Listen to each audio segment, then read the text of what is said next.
Hello guys, আপনারা সবাই কেমন আছেন? আশা করি আলহামদুলিল্লাহ ভালো আছেন। এবং আপনারা কি টেনশনের মধ্যে আছেন? কাপড় কোথায় সিলাবেন, থ্রি পিস কোথায় সিলাবেন? আপনাদের জন্য আর কোনো টেনশন নাই।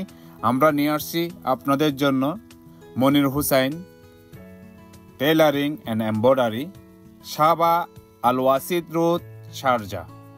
যারা থ্রি পিস সিলাতে চাচ্ছেন অবশ্যই আমাদের দোকানে চলে আসবেন। আমাদের দোকানের কন্ট্যাক্ট নাম্বার আমি বলে দিচ্ছি 056-130-1517। যারা এমব্রয়ডারি করতে পছন্দ করেন অবশ্যই এমব্রয়ডারিও করতে পারবেন। কাপড়ের মধ্যে আপনাদের জন্য বিশেষ ছাড় দেওয়া হবে। এবং যারা শারজাতে আছেন এবং বিভিন্ন স্টেটে আছেন অবশ্যই যোগাযোগ করবেন আমাদের সাথে। আমরা বিভিন্ন ডিজাইনের থ্রি পিস সিলাতে পারি এবং আপনাদের জন্য, এবং আপনারা আমাদের সাথে যোগাযোগ করবেন।